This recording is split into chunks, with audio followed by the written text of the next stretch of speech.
So much for sitting by the dock in the summer and having nothing to talk about. There's been so much news happening in Ontario and in Hamilton in the last week, starting with the Greenbelt and now calls for a criminal investigation into Premier Ford for what he has done and what appears to be, or as the Toronto Star says, smacks of a cover-up. And also its implications in Hamilton. Hamilton Mayor Andrea Horwath and council pushing back. We've got what they're saying about it. Is it going to make any kind of difference? Plus, we've got looming labor crisis in Hamilton and a disturbing move to approve a 15% in-year raise for management put forward by the outgoing city manager. Also, our affordable housing crisis in this province. What is Hamilton doing about it with the announcement of some tiny shelters? But how are we going to address this huge crisis in homelessness and lack of affordable housing, a crisis that's affecting communities right across the GTHA and the rest of the province? To talk about all of the Ontario and Hamilton news, we have one of the top independent journalists in Ontario, if not in the entire country, Joey Coleman, joining me. Joey Coleman, welcome to the Oshow. We have a lot to get to. You have been following a torrent of news the last couple of weeks and covering it. I see you right now at Hamilton City Hall in the background there. I want to get to the looming labor strike. Let's start with the topic that I think is swamping just about everything else, as it has both provincial and local implications, and that is the Greenbelt scandal. So as I noted out of the Greenbelt report, the Hamilton Connection, which is the Book Road lands, where the development industry group had their dinner. The chief of staff to the Minister of Municipal Affairs was present, and he was given an envelope that was, hey, consider taking these lands out of the Greenbelt, and surprise, surprise, a few weeks later, they're out of the Greenbelt. Now, if we're to believe the lies of Doug Ford, him and Steve Clark knew nothing about it. So they're taking the incompetence defense, that they're so bumblingly incompetent that they had no idea that their chief of staff was doing all of this, that they've been caught completely flabbergasted and surprised, which is bullshit. We know that. In terms of the city, municipalities are the creature of the province. The ability of the city to resist is minimal, and this is the great challenge that I think faces our political leaders. One of the things that I think about in my professional capacity nationally as an Action Canada fellow is those trade-offs and those difficult decisions, and the fact that there's the practicality versus the politic. And so what we're seeing a lot of the debate at council is, do they deal with this housing facilitator or not? Is it better to be at the table and maybe get a few of their concerns heard, crumbs basically? Because remember, this facilitator can do whatever he wants. And so we're seeing that dynamic playing out at council. We're seeing the great challenge that for the Book Road land specifically, a lot of them were not in the Greenbelt until a few years ago, when the landowners there started working towards development. And then Ward 12 Councillor Lloyd Ferguson, who was generally in favor of development outside of Ward 12, wanted to stop development in Ward 12. He calls up the provincial government, the Liberals at the time, and they add the Book Road lands into the Greenbelt. And this one has a dynamic of, it can be built right away because the large servicing is there. And so we're in this Greenbelt debate in Hamilton specifically, we're dealing with the issues that we dealt with on the urban boundary, which is, where do we freeze the boundary and when do you freeze the boundary? And that's been a debate that's been going on in cities for years. Laura, you at your property where you're at, in my lifetime, across the street behind what was the Fertinos is now another thing. Well, not directly across the street, but in your neighborhood, that was farmland. Yeah. So, I mean, when do we freeze the boundary?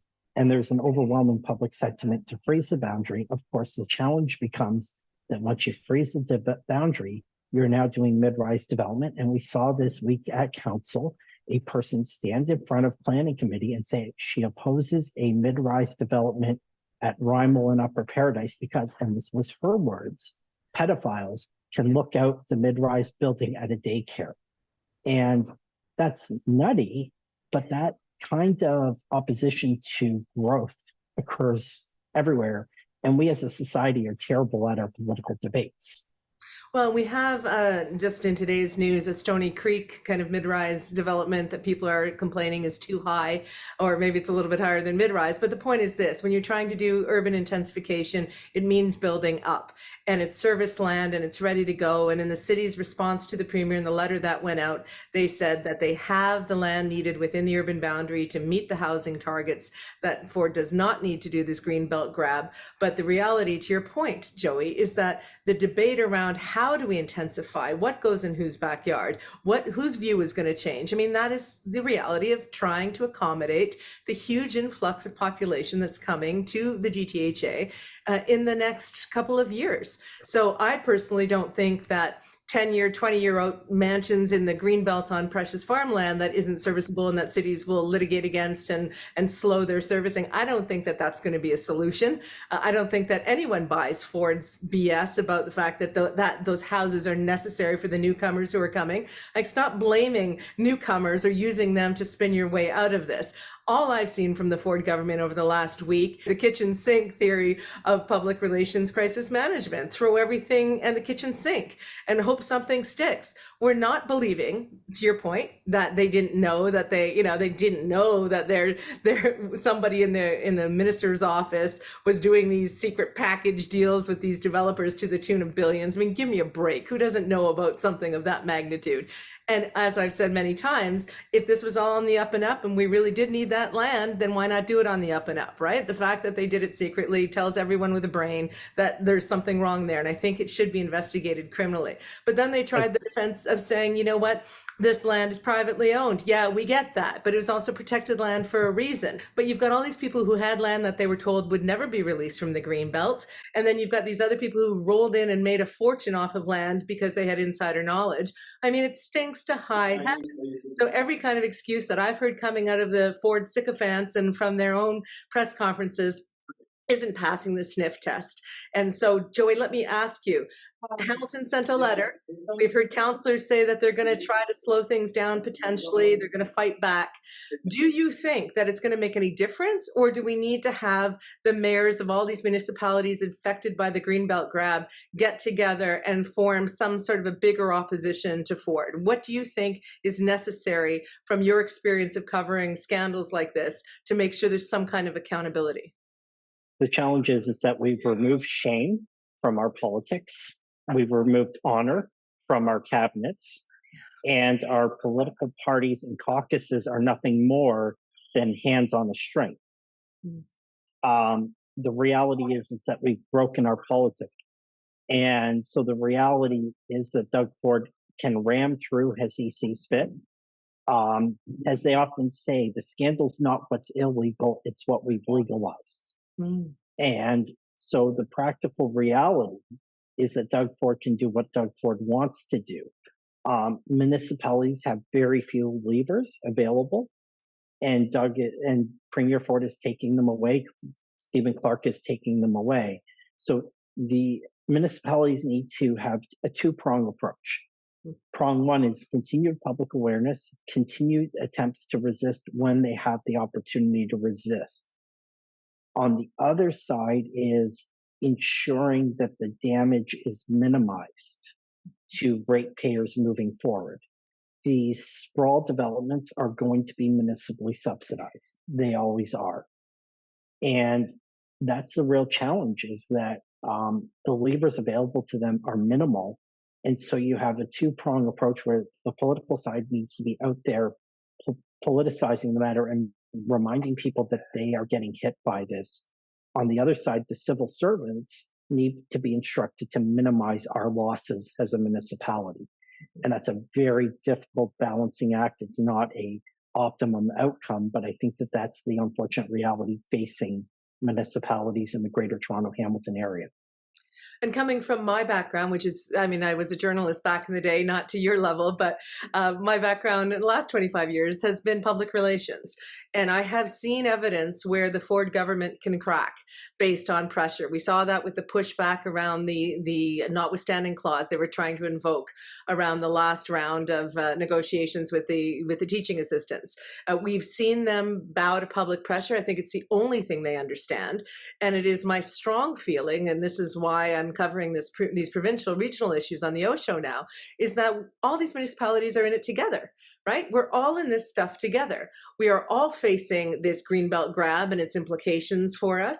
We are all facing the influx of population and the incredible lack of affordable housing and the nuts market for renting that you can't even get to. We are all facing terrible inflation, and we are facing problems with our healthcare. We're coming into, possible strike action, both at the City of Hamilton by its CUPE members, but also we're looking at a potential province-wide education strike in the fall. So it seems to me, Joey, and I don't know if you found this in your coverage, but I'm seeing now more and more cities are not looking at themselves in this kind of vacuum or looking at themselves as isolated. We are dealing with a province that has so many implications for municipalities, to your point, has wrested control from municipalities, doesn't seem to listen or care when they get pushed back unless it's cacophonous, right? Unless it's coordinated. So I think that going forward for the next few years, at least until the next provincial election, we are going to see municipalities have to band together, and more than just AMO, right? More than just some of these previous structures. Getting the mayors out there and fighting and saying, no, you just can't. You can't make us go through years and years of planning on how to meet our housing targets and have 30,000 citizens in Hamilton write letters about how we want to maintain the urban boundary and have council take that important vote and be all ready for it and then go behind our back and grab our land and force us into something. You can't underfund our housing needs for deeply affordable housing. You cannot not give us the kind of healthcare dollars we need for mental health and for hospital capacity. I mean, we saw in Hamilton, they didn't have capacity in the hospitals recently. There was a huge story. This stuff falls under the provincial purview. This stuff is stuff that we should be going to forward about all the municipalities. And as long as we work independently as one-off sending these nice little letters, I don't think we're going to get the kind of mass protest against this premier and some of their actions and these scandals. Your thoughts on that, looking at it from your journalistic lens? That's my PR lens. Let's get loud, let's get coordinated, and let's have an end goal here that we fight towards. But how about for yourself? That is a good strategy, but people need to be asking themselves in 2024, who's best capable of delivering public services as a provincial government. The current crises are not new. They are worsened. And we have allowed our governments for the past 20 years to underinvest. We have failed to do the trade-offs necessary. And I go back to, when Bob Rae attempted to do some reform in the middle of a recession, he was left with no allies. Nobody was willing to compromise at that time. And we can definitely have a debate about the social contract and its merits. But I look at that as a pivotal moment in our politic where we suddenly went to, I need to get 100% of what I want, or I'm rejecting the deal. And I think governments, political parties learn from that of appeal only to our base and don't try to do a broader public policy. And so we, as a society, need to look towards our provincial election in 2024. We have to, 2026, my mistake there, 2026. At 3 years, you're getting me excited for a second, Joey, but it's not next year.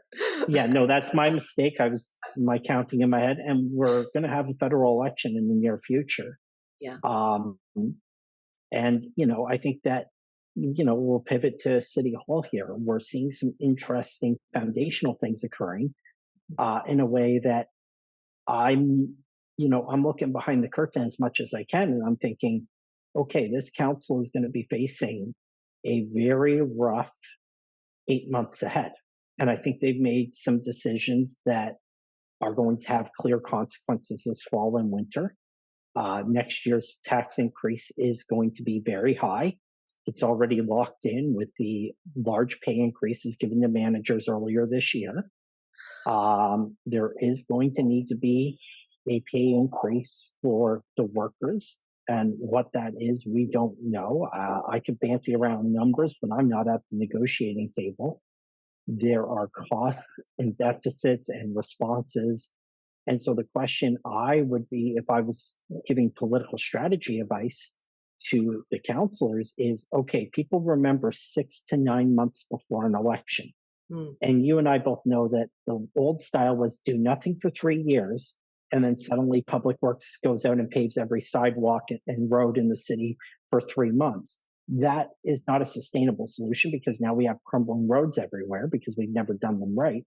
So the question is what are the councillors doing to set up the city of Hamilton for success that come 2026 when they face voters as well? People go, I was very angry about, I expect we're going to have a strike. Who knows? Hopefully a miracle can occur this weekend.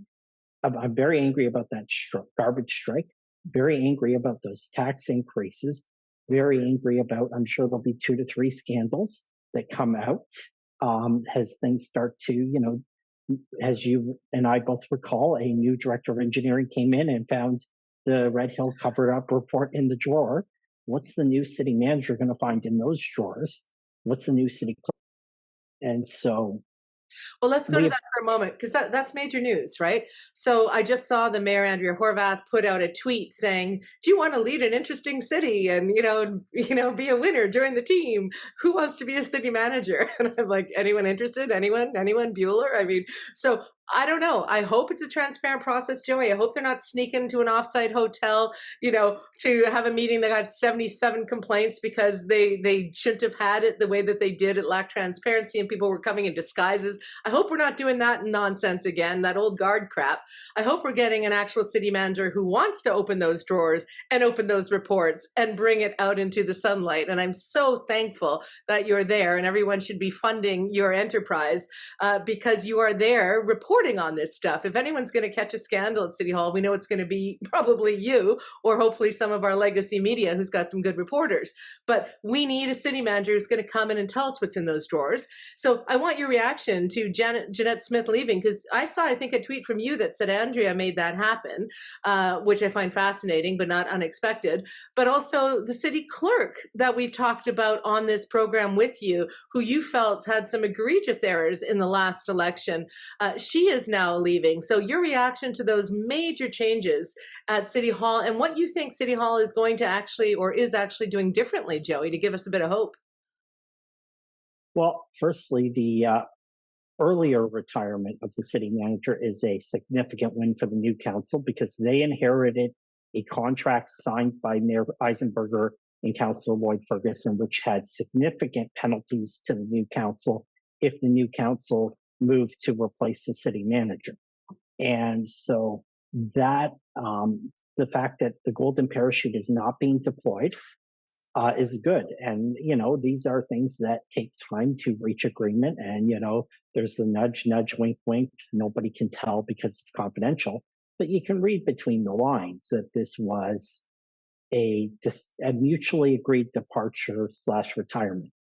You don't see a retirement announcement for a chief administrative officer of a municipality where the CAO, city manager, as we say, has no comment in the press release announcing her retirement. Right. And we pushed heavily. There was a lot of public pressure for the city manager to go because we couldn't see the new council ever achieving what they promised the people with that kind of old school garbage. So just before we get to the clerk, Joey, because I know so many people who watch the Oshow are fans of yours, and we're very upset because the city manager had a comms person who put forward this ridiculous media policy that was going to basically block the New York Times and Joey Coleman from coverage. You pushed back, Canadian media organizations pushed back, council kicked it over to some kind of consultants or something. What's going on with that? And is that hopefully dead now that the city manager who is behind that ill-advised media nonsense, is that dead because Jeanette's leaving? On the media policy, the consultant's been hired. They're doing their preliminary work right now. It is a good panel of academics and experts who have a great deal of credibility. The city manager's office has frozen me out. As everybody's aware, the city manager spent $150,000 in emergency procurement, declared an emergency that they needed to build these free media offices with streaming studio, and it had to be done immediately before the municipal election. We're nearly a year later after that emergency declaration, and the studio is not working. So there's another $150,000 wasted by the city manager's office. And that's where we're at. Is And they're getting we're wasting money on this consultant. I presume they're not doing it for free. Even though I gave free consulting advice here on the Oshow, the media policy is crap. It will never pass. We don't need it, and council didn't ask for it. Move along. But Joey, let me just ask you this. I assume you're happy the clerk is leaving. When it comes to that, when you say they spent $150,000 on this stupid media policy plus the consulting cost now, nothing's even working. How crazy making is that for the workers at City Hall who are fighting for any kind of way to get their wages so they can deal with the inflation that they're facing? City manager gives these big in-year double-digit raises to management, is spending our money on stupid consulting stuff like this, and the workers, it's hard not to think that they have a right to strike, even though it's going to suck for the rest of us to have them out on strike. I mean, how do you feel about this, or what? You're at the rally. What were you hearing from the City Hall workers when they see this kind of waste? That's it. Is now suddenly the city manager believes in fiscal constraint when it comes time to give the workers, many of whom actually had to work through COVID. We have seen, staff member, manager after manager saying right now they continue to say that they're still responding to COVID. That's why they're not doing their regular jobs. We didn't do pest control stopped doing it before COVID because I guess, we were aware before the rest of the world COVID was coming, which is bullshit. And that we're still unable to do anything because of the ongoing COVID response. And you know what? 4 years, a story came out, 4 years, residents were asking for pest control, 4 years. And then you have it come out and the mayor go, oh my God, I can't believe that, no. Well, to Mayor Andrea Horvath's credit, each and every time that city managers have given this bullshit of we can't work, we're not able to do things. Oh, you know what? We actually need more staff on top of the staff we already have. She said, no, enough. Like there was the emails that came out in FOI where she said directly to the city manager, I want action. I want a response. I don't want more communications. Good. Well, I'm glad. And as I've said many times on this program, Andrea should be a good mayor. She's got all of the knowledge and all of the chops to be able to at least be a good public-facing mayor that keeps the community informed. And, she might not be good at the details or have her own strategies. I haven't seen evidence of that, but at least she should be sounding the alarm and should be present and should be fighting in that Hamilton scrapper that people bought into on the election. So I'm glad to hear that, Joey. And I want to see more and more of that coming out of the mayor's office. So let me just quickly pivot to the last big issue, which I think is both local and regional and provincial, if not national. And that is around housing and affordable housing and the homeless crisis. I heard some mayors from another region talking about, I think it was Durham or something, talking about the opioid or the drug crisis, the homelessness crisis, the affordable housing crisis is so bad in their communities that they want to start working together and they want a federal response across all parties, like treat this as the bloody emergency that it is.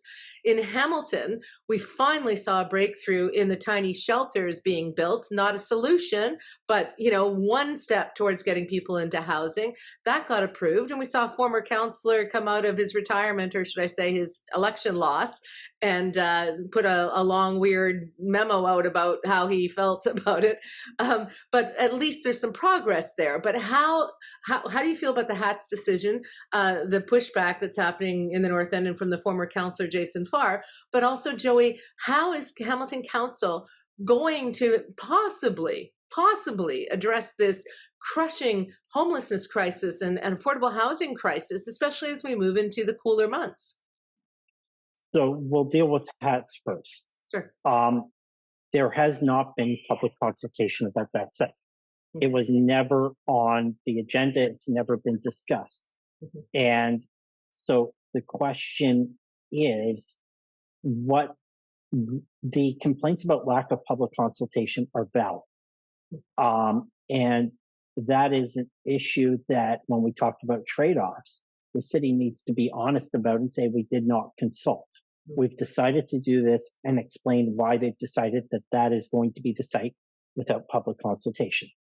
Mr. Farr's profanity-laced rant was unbecoming, but that is very common to him.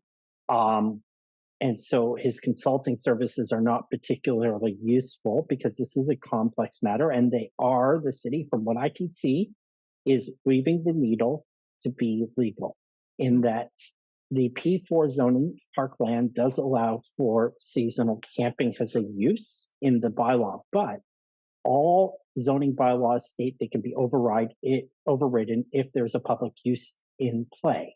And in this case, the city has said that it will be contracting HATS to provide this program under the auspices of the city. In terms of erecting structures, that these tiny homes are going to be temporary on platforms that can move, makes them temporary structures, not permanent structures. Of course, anybody can go to court, and there's this talk of a court challenge that is being discussed. I'm very doubtful that a court is going to squash allowing tiny homes. Trade-offs. What this does is it does remove the strong encampment.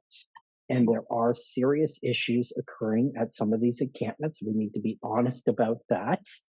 And so for the residents of the North End, I think part of their response is that there have been serious issues and safety concerns and illegality that has been occurring in proximity and within these encampments there. Turning back to, we needed to figure out a protocol. We need to figure out a way of responding to the complexity of the challenge of people that have addictions that need support, people that need housing support as well. And that's where we're at. And I think that this new council, after having told staff to get their act together on this, on rent evictions, on maximum heat, on a whole wide range of issues, is starting to address the issue within the limitations of the municipality. It is going to require a federal provincial response. But again, returning back to our politics and the fact that our politics is driven by wedge issues and appealing to enough voters to win 38% and get a majority in our first past the post system, I don't think that any party federally is going to be making this a front burner issue, because I don't think that that's how people are going to vote federally in the next federal election. That's just a straight, unfortunate view of how these things work. Well, I always appreciate your practical and well-read view of these things. I mean, when I look at the tiny hats, the shelters, I think if there's an encampment where there's a lot of problems going on, and then you have a well-supervised, well-maintained temporary option of shelter and a program that's had success in places like Kitchener, Waterloo, which has expanded the program, and we had the head of the Kitchener program on the Oshow recently about this. I mean, try it. Right? Try it. Nobody wants encampments. Nobody wants this drug addiction and this homeless crisis to get any worse. We need provincial and federal help with this. There's no doubt about it.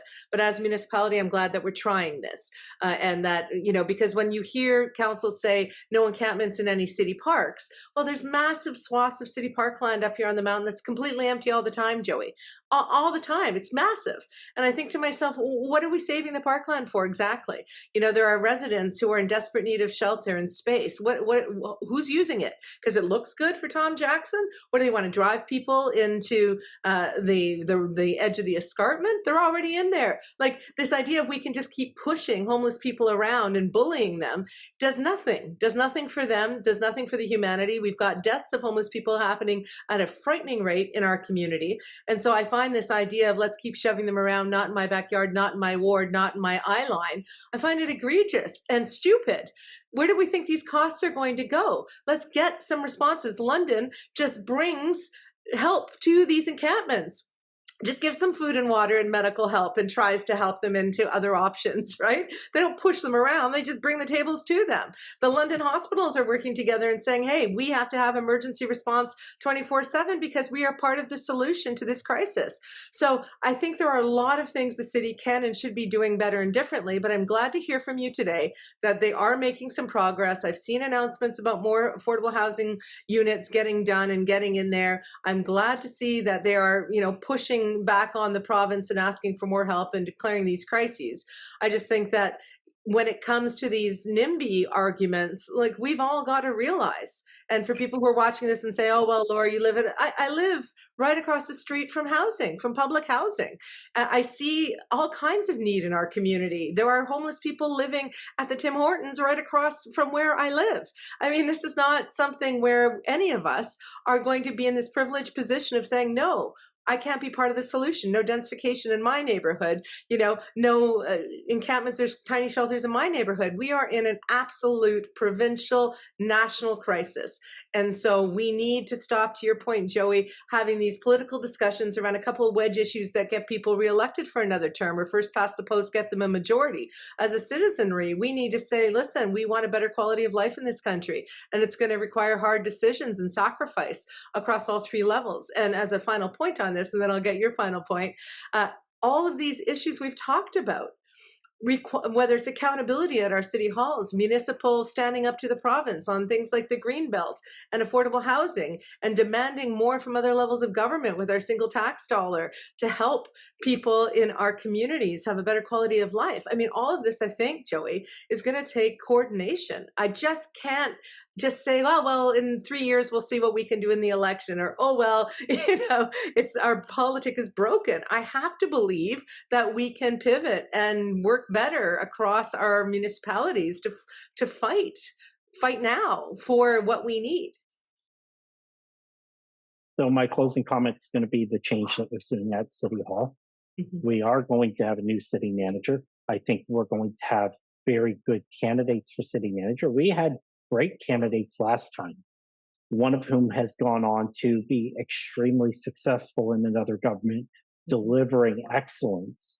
And, unfortunately, Mayor Eisenberger and Councillor Ferguson saw their competence and decided not to hire them. This time around, we're hearing a council that says, we want the best, most competent candidate. We want somebody who will professionalize our civil service and get things done. And they want somebody who is willing to tell them they're wrong or to provide them with non-political advice that they know the council will not want to hear. And that's what you need in a chief administrative officer of a municipality. Hamilton is an attractive job opportunity for the top tier of up and rising municipal leaders, because it is a place where a lot of work needs to be done. It is clear to me, and I think it would be clear to those applying, that this is a council that is willing to allow the new city manager to make the necessary decisions, including packaging, terminating, and retiring people who need to be packaged.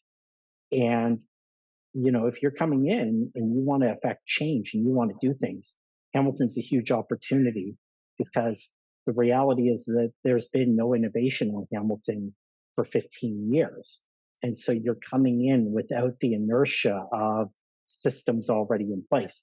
You got to come in as a CAO and you have to build the basics, 311, online reporting, proper communication scene, but you also have the advantage of having the largest city manager's office per capita of any municipality.